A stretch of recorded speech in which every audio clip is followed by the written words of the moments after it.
Pessoal, salve Maria. Então, essa é a continuação dos vídeos a respeito dos erros históricos e, por vezes, até parece que é mentira, do Rodrigo Silva. O que acontece? Ele associa a visão de Constantino, que é a visão do Sol, que não seria uma visão de Jesus, seria a visão do Deus Mitra, do Deus Sol. No entanto, os relatos históricos, como você vai ver no vídeo do Lucas, não há nenhum relato de que Constantino teria visto esse Deus Sol, esse Deus Mitra ou Jesus no Sol. Ah, mas ele tem o direito de não responder. Sim, claro, tem. E eu tenho o direito de ressaltar. Ele não respondeu. Mas então, o que ele respondeu? Ele respondeu, em primeiro lugar, às críticas que fiz à sua exposição da visão de Constantino. E, em segundo lugar, ele tenta demonstrar algo que eu nego. Ou seja, que Constantino promoveu um sincretismo entre cristianismo e mitraísmo. E por que ele foca nesses dois pontos? Bom, além do fato de que, provavelmente, ele não soube nem como tocar nos outros 7 pontos que contestei, ele quis focar nessas duas questões porque elas possibilitam, embasam a sua tese principal. E qual é? A de que o imperador Constantino não se converteu, que ele apenas simulou se converter e que ele fez uma simbiose, uma mistura entre paganismo e cristianismo e que, por consequência, todo o cristianismo posterior estaria manchado por este sincretismo. Bom, então, examinemos as duas questões. A visão de Constantino, em primeiro lugar, e, em segundo lugar, a suposta falsidade da sua conversão com a alegada paganização do cristianismo que Constantino teria promovido. Bom, a visão de Constantino. Vejam o primeiro argumento elencado por ele. Quando ele fala, me desdenhando, que Constantino não viu a cruz no céu, ele está desmentindo uma própria pintura que está no Museu do Vaticano. Essa pintura que está no Museu do Vaticano foi pintada por Rafaelo, está lá no Museu do Vaticano, na Sala Constantino, que tem lá dentro do Museu do Vaticano, e você vê o momento em que Constantino contempla no céu a cruz, coisa que o professor desdenhou da minha fala e disse que é mentira. Meus amigos, isso soa quase como uma brincadeira. Isso é argumento válido num debate racional. Isso não é nem argumento de autoridade, é falácia de autoridade. Será que eu preciso explicar a vocês? Será que eu preciso explicar que uma obra de arte feita entre os séculos XV e XVI, esteja onde ela estiver, não é fonte histórica para algo que se deu no século IV? Bom, sigamos. No vídeo original, que foi o objeto da minha contestação, ele diz o seguinte. Aí Constantino caiu do cavalo e ficou assim, estou tendo uma visão. Nesta época, o Império Romano adorava muito, principalmente o exército, adoravam o deus Mitras, que é o deus Sol. E todo o exército ficou assim, ele teve uma visão de Mitras, o Sol apareceu para ele. E ele falou com os soldados, Mitras vai nos dar o poder, o deus Sol. Só que, de maneira muito engenhosa, Constantino disse que Jesus apareceu para ele no Sol. Constantino teria alegado que viu Jesus no Sol. Escutem de novo. Constantino disse que Jesus apareceu para ele no Sol. É isso que eu contesto. Será que, nas fontes que falam da visão de Constantino, existe algum respaldo para se afirmar que o imperador viu Jesus no Sol? São duas as fontes contemporâneas que falam da visão de Constantino, Lactâncio e Eusébio de Cesareia. Lactâncio foi o primeiro, mas nós devemos nos fiar do que ele diz. Bom, Paul Alar, que é um célebre historiador dedicado ao estudo dos princípios do cristianismo, no seu Le Fin do paganismo, ele diz o seguinte: recordemos-nos de que Lactâncio não relata aqui, na visão, um dos boatos vagos que corriam o mundo sem que se pudesse saber a origem. Ele era próximo de Constantino. Chamado de Nicomédia para a Gália para criar o filho mais velho do príncipe, ele deve ter vivido na intimidade da família imperial. É verossímil que ele nos tenha transmitido uma narrativa que ouviu do próprio imperador ou de alguém do seu círculo. E o que diz Lactâncio? Ele narra, no seu De Mortibus Persecutorum, da morte dos perseguidores, capítulo 44, livro escrito em cerca de 316, ele diz o seguinte, 4 anos depois da visão de Constantino. Eclodiu então, entre Maxêncio e Constantino, uma guerra civil. E ainda que o primeiro se mantivesse dentro de Roma, por ter levado em conta o oráculo de que haveria de perecer se passasse das portas da urbe, conduzia, não obstante, as operações militares por meio de idôneos comandantes. Maxêncio dispunha de mais forças, pois tanto recebera de Severo o exército que fora de seu pai, como recrutara havia pouco seu próprio, formado de mouros e getulos. Puseram-se em confronto, e os soldados de Maxêncio prevaleceram até que, por fim, recuperando o ânimo e dispondo-se a tudo, Constantino moveu todas as suas tropas para as imediações da urbe de Roma, acampando na região da Ponte Milvia. Estava próximo o aniversário do reinado de Maxêncio, que recorria no 6º dia das calendas de novembro, quando se completavam os seus quinquenais. Foi orientado em sonho Constantino a gravar um sinal celeste de Deus nos escudos e assim marchar para o combate. Portanto, segundo Lactâncio, foi um sonho a convencer Constantino em um momento grave, de uma batalha importante contra Maxêncio, a demandar o socorro de Cristo e a fazer um tipo de manifestação pública de cristianismo. Vejam, nesse momento, Lactâncio ainda não fala, não diz qual sinal celeste é esse. Ainda não. Bom, foi também da boca de Constantino que Eusébio de Cesareia recebeu, ele que foi bispo de Cesareia entre 313 e 339, recebeu ao menos uma das versões que ele nos dá do evento, porque ele narrou o episódio 2 vezes. Na sua história eclesiástica, Eusébio se contenta em dizer que Constantino venceu Maxêncio pelo socorro de Deus. Ele fala que, antes de começar a batalha, tendo em suas orações invocado como aliado o Deus do céu e seu verbo, o Salvador de todos, Jesus Cristo, avançou com todo o exército, prometendo aos romanos a recuperação da liberdade herdada de seus antepassados. Isso está no livro 9 da História Eclesiástica, capítulo 9. Essa foi a primeira vez que Eusébio escreveu sobre os fatos, de modo mais sucinto. Na segunda vez, quando da redação da Vita Constantini, a vida de Constantino, ele estava muito mais bem informado das circunstâncias. Ele conta, neste livro, entre os capítulos 25, 26, 27, do livro 1, que Constantino, algum tempo antes da batalha decisiva, da batalha da Ponte Milvia, ele estava inquieto e muito indeciso. Ele havia chegado à conclusão que os recursos humanos não bastavam quando se ia tentar uma sorte tão incerta, como era daquela batalha em questão. E ele chegou à conclusão de que não era má ideia se fortificar através do apoio divino. E Eusébio diz que ele se recordou, Constantino se recordou, de que todos os príncipes que ele havia conhecido, de todos, um só gozou de prosperidade até o fim da vida, o seu pai, Constâncio. E Constâncio havia protegido os cristãos. E Constantino se lembrou também que aqueles imperadores, que aqueles príncipes que perseguiram os cristãos, tiveram todos um fim miserável. Portanto, ele já estava com a alma inclinada para o cristianismo, quando, ainda conforme Eusébio, Constantino pediu que Deus lhe desse um sinal visível que pudesse convencê-lo da sua proteção. Ouçamos agora Eusébio. Enquanto isso, implorava e instava perseverante em seus rogos. E se lhe aparece um sinal divino de todo maravilhoso, no qual não seria fácil acreditar, se fosse talvez outra pessoa que o contasse. Mas foi o vitorioso imperador quem, muito tempo depois, quando formos honrados com seu conhecimento e tratamento, que nos comunicou, ratificando a notícia por juramento, a nós que estamos escrevendo essa história. Nas horas meridianas, disse Constantino, ele viu com os próprios olhos, no meio do céu, sobreposto ao sol, um símbolo em forma de cruz, feito a partir da luz, e a qual estava anexada uma inscrição que dizia, com isto vencerás. In hoc signo vinces. O espanto da visão tomou conta dele e de todo o exército que o acompanhava, e que era espectador do presságio. E disse Constantino que interiormente se perguntava, perplexo, o que poderia ser aquela aparição. Estava dominado pela reflexão, quando a noite o surpreendeu.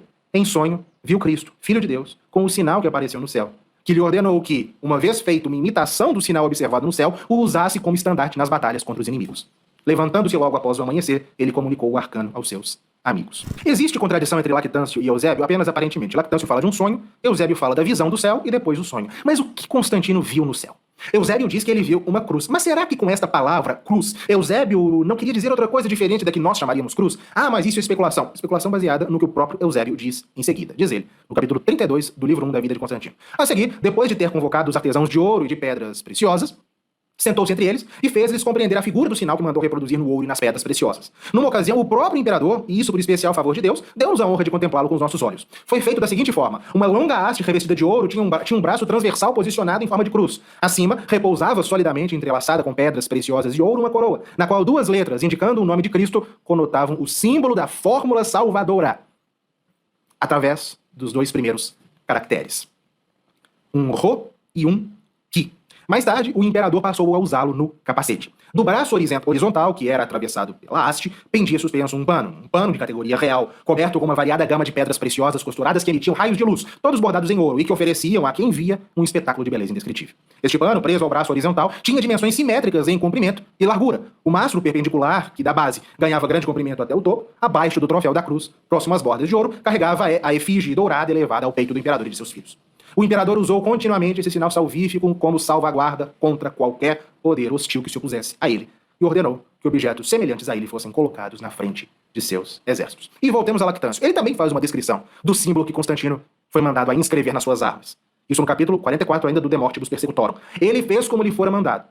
E tendo feito atravessar a letra Ki por uma perpendicular cuja extremidade superior se curva, marca nos escudos o monograma de Cristo. Munido com este sinal, o exército tomou armas. O inimigo avançou em direção a eles, sem contar com a presença do imperador, e cruzou a ponte. As linhas de batalha ficaram enfrentadas e luta-se, de ambos os lados, com os maiores esforços de bravura, sem que se notassem fugas de uma parte nem de outra. Isso, entre aspas, se não me engano, foi tirado do canto 10º da Eneida de Virgílio. Acho que é referente à batalha na qual Turma matou Palante. Então, apesar de Eusébio falar cruz, o símbolo que ele descreve não é o que chamamos de cruz. Tanto ele quanto o Lactâncio, que são as únicas fontes contemporâneas do evento, as únicas, ao descrever o sinal que Constantino mandou inscrever em suas armas, descrevem a letra grega Ki, atravessada no meio por uma perpendicular, com a extremidade superior recurva, ou seja, por um Rho.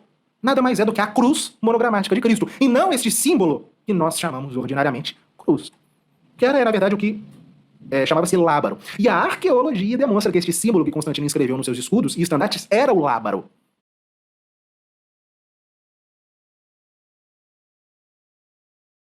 O estandarte constantiniano ele está sem o tecido, representado sem o tecido, nesse sarcófago do século IV que se encontra no Museu do Vaticano. E é este o símbolo que se encontra numa imensidão de moedas de Constantino e dos seus sucessores. Nessa moeda, do próprio Constantino, nesta outra, do usurpador Magnêncio, nesta de Constantino II, filho de Constantino, e nesta outra, da imperatriz bizantina Pulquéria, já no século V, e numa forma mais simplificada, com o simples monograma sem a haste. Mas é possível que Constantino tenha de fato visto uma cruz no sentido que nós utilizamos corriqueiramente e mudado para outro símbolo? É possível, é pouco provável, considerando o seu caráter um tanto supersticioso, como nós veremos em seguida. Mas, ainda que isso seja admissível, isso aqui não é. Constantino disse que Jesus apareceu para ele no sol e que Jesus é o próprio Mitras. Me mostre um só cronista, um só historiador das origens, dizendo que Constantino alegou ver Jesus Cristo no sol. Isto é invenção. Constantino disse que Jesus apareceu para ele no sol e que Jesus é o próprio Mitras. Bom, Mitra. Essa é a razão pela qual Rodrigo Silva diz que Constantino viu Jesus no sol. Porque ele quer te convencer que Constantino alegou isso. E que Jesus é o próprio Mitras. Jesus é o próprio Mitra. Rodrigo Silva disse isso no podcast que foi objeto do meu react. Ele disse que Constantino falou que Jesus é Mitra. E nesse último vídeo, esta live, agora de outubro de 2024, o arqueólogo sustenta que Constantino disse aos seus soldados que viu Mitra no sol, e que aos cristãos falou que viu Cristo. Então, veja bem, o Constantino teve essa visão de uma cruz no céu. E ele falou com os soldados dele que ele tinha visto o Deus Sol. Mas, para outros, ele falou que tinha visto Cristo. Pois bem, qual é a fonte dessas duas afirmações? De qual cronista, cristão ou pagão, o Senhor tirou Constantino dizendo que Jesus é Mitra? E que ele vira o Deus Sol no céu? De onde o Senhor tirou essas duas afirmações? De Eusébio? De Lactâncio? De Rufino? De Teodoreto? De Sosomeno? De Sócrates Escolástico? De Paulo Orósio? De Zósimo? Das cartas ou dos discursos de Constantino? Onde, nas fontes autênticas, se encontra Constantino afirmando que Jesus Cristo é Mitra? E onde ele diz que, na mesma ocasião em que vira a cruz, ele tinha visto um Deus Sol pagão? Me diga qual o discurso de Constantino, qual carta, qual documento autêntico, Rodrigo Silva? De onde o Senhor tirou isso? Não precisa responder, eu sei a resposta. O Senhor tirou isso das ilações e das deduções de autores ateus e protestantes norte-americanos. Mas isso não é fonte, são estudos, no máximo hipóteses. Eu quero a fonte dessas duas frases. Não há fonte. Constantino nunca falou que Jesus é Mitra. E nunca deu aos soldados uma versão pagã da visão que teve em 312. Afinal, as únicas fontes que nós temos da visão de Constantino, as únicas fontes próximas, são Eusébio e Lactâncio, e nós acabamos de lê-las. Isso não aconteceu. Constantino não disse essas coisas. É invenção. Mas no ponto em que nós chegamos, eu tenho que dar o braço a torcer. Houve sim uma questão, um momento no meu react, em que eu de fato escorreguei. Eu reconheço que houve sim um sincretismo no século III entre o Sol Invictus tradicional e Mitra. Nisso ele tem razão. Houve sim no tempo de Aureliano uma identificação entre esses dois deuses. Mas disso ele salta para dizer que ele diz que o Sol Invictus é Mitra. E disso ele salta para dizer que Mitra é Jesus, segundo Constantino.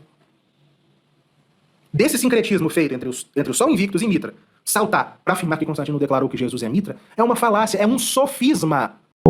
Na verdade, ele não teve essa visão. Ele teve outro tipo de visão relacionada à cruz, que o Lucas vai explicar melhor. E que também, essa questão do Deus Sol, está muito associado porque o Rodrigo Silva insiste nisso. Porque o Rodrigo Silva é adventista do sétimo dia. Para ele, o domingo não é o domingo da mesma forma que é para nós católicos. Ele é do sábado, né? Ele crê na questão do sétimo dia em relação ao sábado, que os adventistas batem nessa tecla. Então, ele é um arqueólogo que fez uma associação aí que não tem base na história. Então, chega dos católicos, também está passando vergonha, e vergonha a respeito de coisas que o Rodrigo Silva, como arqueólogo, tem achismo. Ele não tem base histórica e científica a respeito do que ele está dizendo. Então, você vai assistir o vídeo do Lucas para você entender o que eu estou falando. Não existe paganização do cristianismo por causa do Constantino, e também não existe nenhuma espécie de secretismo religioso naquela época, apesar de que houve. Mas não foi por causa do Constantino naquela época.